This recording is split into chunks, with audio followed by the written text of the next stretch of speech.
Hello there, this is Gloria Prest of Mind in Focus, and I'm just here to show a quick presentation on emotional learning. I was inspired to do this by the creation of Wendy White, who created My Mood Stars, and I thought as a mum of some of children who had some difficulties in the past, and as a teacher of children with emotional and behavior difficulties in the past as well, I really could have done with this resource. I found it very useful, and it would have been really handy to have them. So I've created a presentation which I'm going to show you in a minute, and I hope that you find it interesting.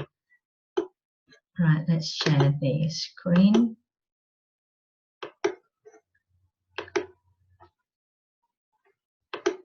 And here we are.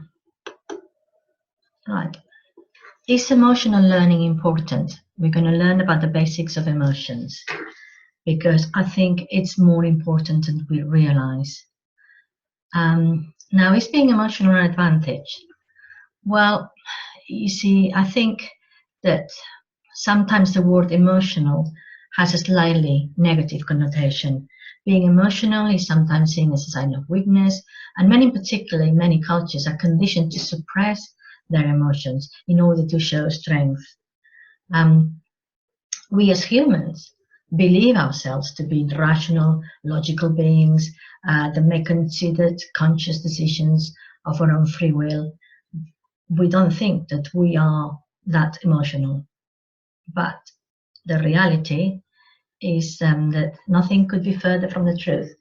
We are essentially emotional beings, and our emotions are vital to our normal functioning.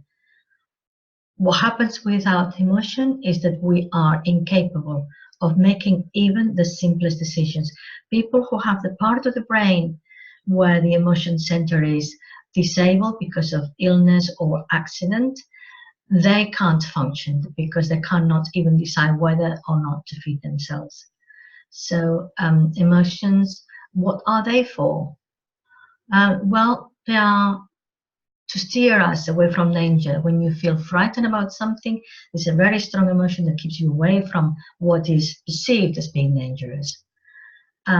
They also guide us towards the things that make us feel good. So it's almost like a navigation system, really.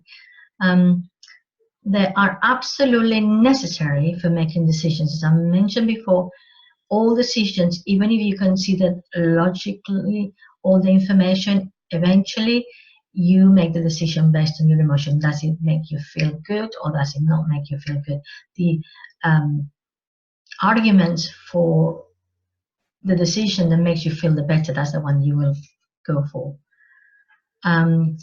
They help to reinforce learning. So powerful emotions seem to absolutely sear that memory into the brain. So if you are really frightened, it will be imprinted in your brain. If you're really happy, the moments that you're really happy also then imprint in your brain.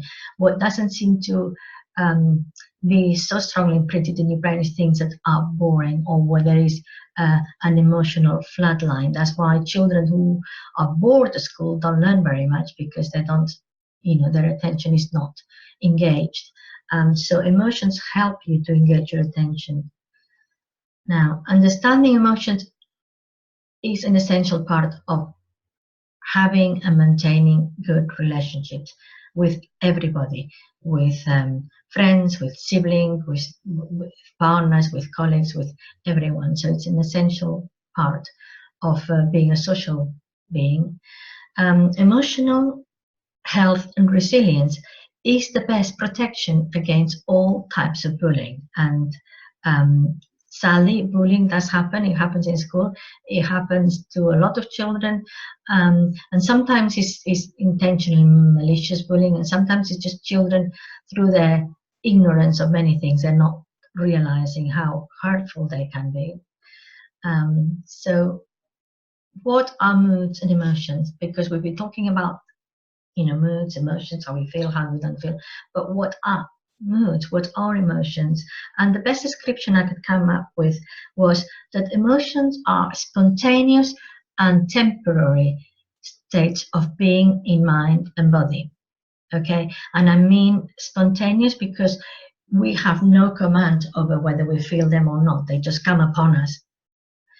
And they're temporary because they normally just last for a little while, and then you go into the next emotion. They're not fixed states of mind. They're temporary. When somebody is in a fixed state of mind that lasts for a very long time, then when there is a problem, everybody that functions normally will have a temporary state of emotion that changes. So emotions really are a combination of thoughts, of feelings, and of bodily sensations that arise from what's happening from a particular circumstance or a particular situation, or from the relationship with others. And all emotions, all of them, have a facial expression. And it will be on somebody's face, even if it's just for a millisecond. Some people are really good at disguising them, but even for a millisecond, if you could rewind the, back to the moment where they felt it, you would see that it would show just very quickly on their face. But what is not also, it's not so known, is that what you feel inside comes out on your face, but how you put your face, the expression that you put in your face can actually change how you feel. So the change can go both ways. The face can change the emotion. Right. Emotions are also felt in the body. They did a really clever research sort of project in one of the Scandinavian countries. Anyway, these are not scans, these pictures here. It's just what they created from all the data they collected from about 500 or 600 people, and they ask whereabouts do they feel their emotions. So you can see the anger is usually felt at the top part of the body, around the arms, people sort of tensing, almost wanting to hit someone. Love feels warm all over. Anxiety is more about feeling, sort of in your stomach, butterflies in your stomach, or a feeling in your chest, a feeling of oppression. Anyway, I can't go through all of that because it would take a long time, but all the emotions have got a manifestation of physical sensations in the body. And this is very useful when you have children or adults, but children particularly, who are in a high stress situation or in a high emotional situation. They can't think because, as you'll see before, the part that thinks logically is not engaged. When somebody is highly emotional, you can't just bring in logic. But what you can do to help them calm down is ask them, whereabouts do you feel it? I know you're really angry. Whereabouts do you feel that anger? Do you feel it in your chest? Do you feel it in your arms? Where do you feel it? Just describe it. Give it a color. When you're doing that, you're not denying that they're angry, and you're not denying that they have perhaps the right to be angry, but you're distracting them into focusing on where in their body they feel it rather than the situation that created it, so that it subsides. And then is when you can bring in some kind of logic at some point. So are some people more naturally emotional than others? And is it nature or nurture? Well, everybody's different. We all come with our own sort of genetic sequence, which is, we've learned all about genetics, and everybody has a particular biological makeup. But what we know now that is more important perhaps than just the genetics is here, Mr. Environment, as I call it, but because genetics, the genes can be expressed or not expressed according to what happens in the environment. The environment is the part that controls the expression of the genetic material. So this is called epigenetics. So somebody might have a predisposition to be very anxious, but they've never encountered anything that provokes anxiety. They might never have it, and they might become very resilient. Or equally, somebody who's very resilient biologically may have such a succession of dramatic and traumatic events that they become sensitized. That's what the environment is. It's called epigenetics, and is the environment that can switch the genes on or off. So what happens in a child's life will determine what he will feel or how sensitive he will be to certain emotions. So how soon does it start children start experiencing and learning about emotions? Well, they start as soon as they're born, because they will have the emotions of being comfortable, being satiated, sorry, just having being fed and cuddled or whatever, or being really uncomfortable because they're hungry or they've done a poo or whatever it is. So they will have the positive or negative kinds of emotion and sensation in their body. But to become a little bit more sophisticated as they grow up, what they have is these resources. Well, they have what is called a mirror neuron system, and that is a system that we have in our brain that makes us copy the person that is in front of us. So that's why you copy the facial expressions, and you may copy in your mind the movements, even if you don't do the movement. But that's too long to go into in more detail. But basically, when you look at a baby and you smile, the baby has a system that makes him smile back at you, and you have the same. So this maybe the baby smiles at you, you will smile back, and that creates the bond. So they also come with reflexes. They come with some imprinted knowledge of what's a happy face and what's not a happy face. They will detect the bad vibes straight away. So, and they also become obviously predisposed to some sensitive, prenatal sensitivity to stress or anxiety. So, some children might be more resilient naturally, and some people, some children will be more susceptible and more already primed to be more anxious or more emotional.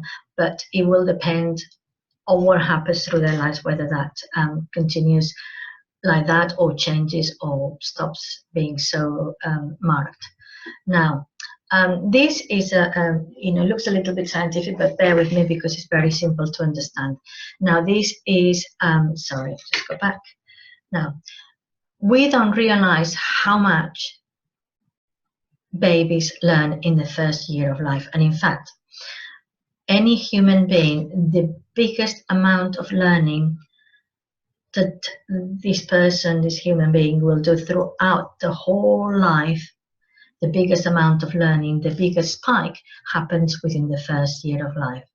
There you are, from being born here to the year one. This is the spikes of the learning curve, and you can see that you have the sensory sort of understanding of what they're seeing and what they're hearing and so on, learning language, and just this is higher function, which means reasoning and logical and thinking. If this happens, that happens. If I let go of my toy, it will fall on the floor, whatever it is. But they start making connections between things and events, and they start reasoning. So if somebody if I smile at someone, they'll smile back at me. That's part of the emotional learning.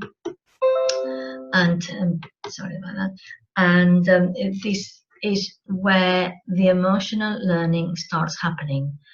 So it's a very important part. People think that children and babies particularly, they're too young to know or to understand anything, but they're working really, really hard, and they're absorbing an awful lot of information, which is at an imprinted level rather than at a reasoned level. So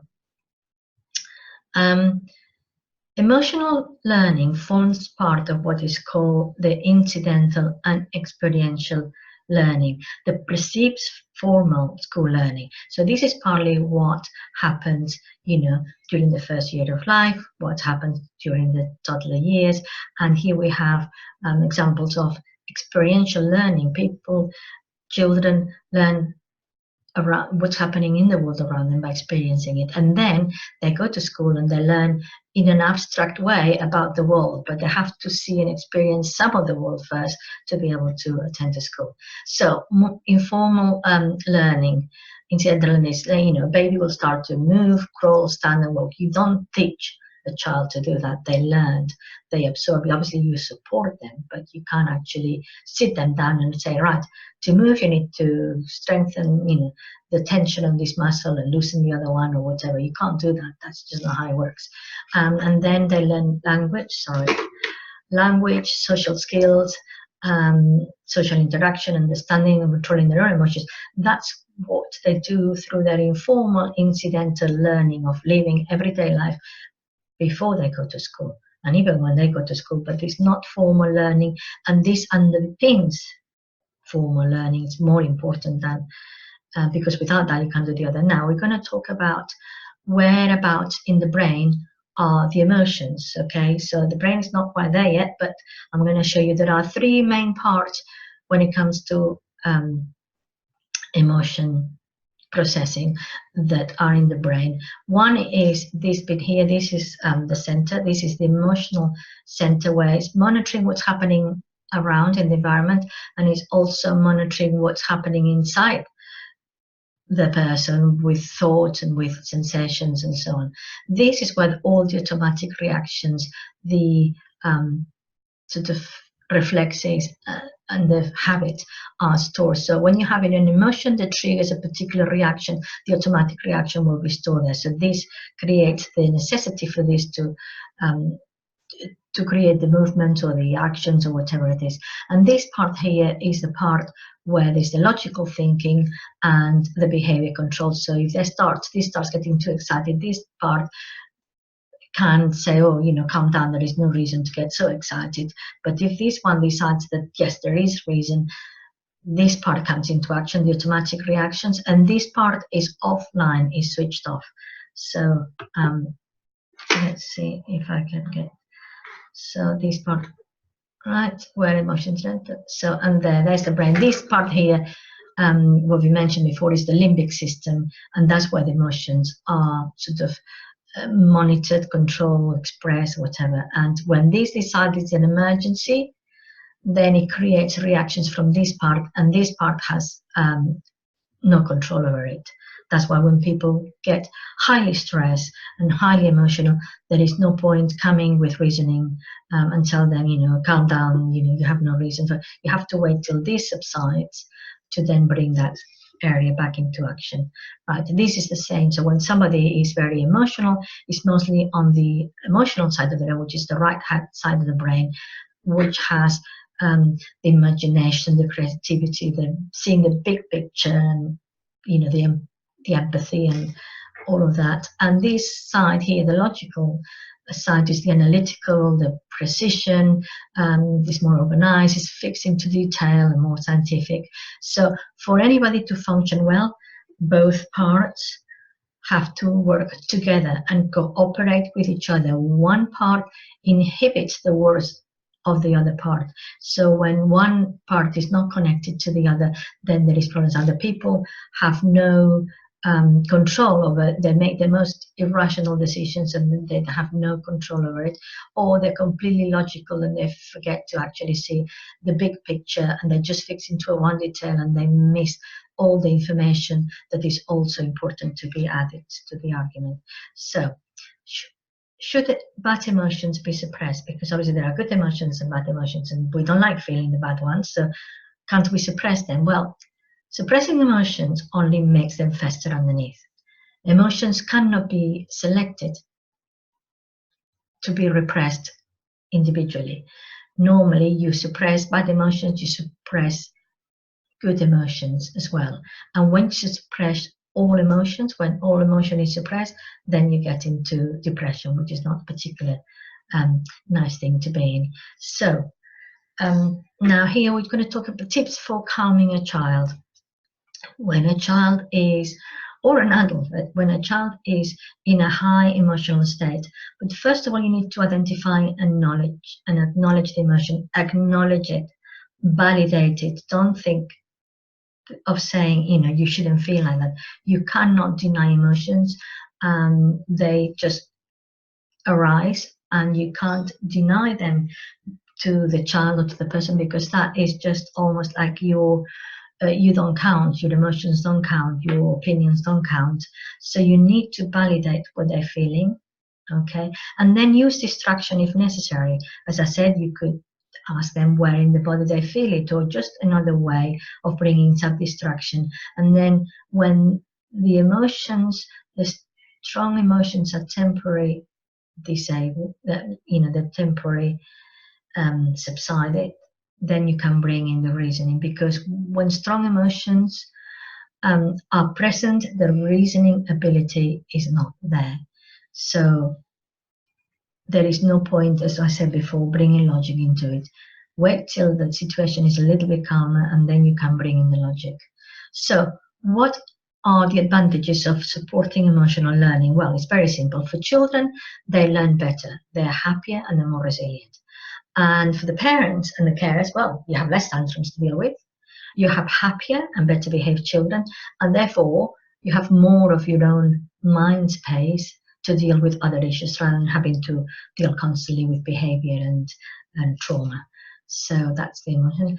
And how to support emotional learning? Well, you do it through mirroring and playing. Mirroring is if the child feels an emotion, you can actually mirror that expression, that emotion in your face and say, oh, you're feeling like this, or oh, I'm sorry, you're feeling really sad that your friend couldn't come to play, or you're feeling really excited that you are going to go to the beach later on, or oh, you're feeling really stressed because it's your first day of school, and just mirror that emotion, label it, and that way they start learning it, because they don't see themselves, they just don't have that ability to realize that their own emotions. Somebody needs to reflect it back to them.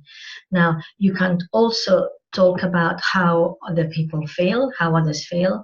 Oh, your sister is upset because her toy broke, or whatever, you know. You obviously use facial expressions and say what they are, or just using expressions in everyday life. And if it's a strong emotion, you can actually say, I'm feeling this emotion, or I'm feeling this, and they can understand it, and they can begin to see and recognize expressions in others. Obviously giving them vocabulary for emotions, because sometimes there is happy or sad, but in between there are a great shade of different, more subtle emotions that they can begin to realize. Like, you'd be happy, but you could be happy excited, or you'd be happy because you're comfortable, or there are many different shades of emotion, and it's good that they start having the vocabulary to understand them and acknowledge them in others as well as in themselves. And so allowing emotions to be acknowledged is important. They have to be acknowledged and expressed, but slowly they will learn that they have to be expressed in a particularly in an appropriate way, not particularly appropriate, but when it's appropriate and in an appropriate way, because you can't have a huge tantrum in a place which is really not convenient, and they need to look around and realize what environment they are. Can they, when they're older, can they wait till they are in a different place where they actually can express their emotion much more safely? And here we are, some ideas of how to use mood stars or other emotional representations, because it's very handy for the child to be able to pick up a representation of an emotion and talk about it, and recognize it and make a story around it. So some of the things with you can use these representations when you're telling stories to a child, and you can ask the child to pick the emotion that goes with what the protagonist of the story is feeling in a particular part of the story. You can ask the child to imitate the expression on one of the stars or the representations they picked up, and then ask them to give a story or make up a reason that explains why that star or that drawing or that whatever that particular phase is showing that emotion. Make a story around the emotion they picked up.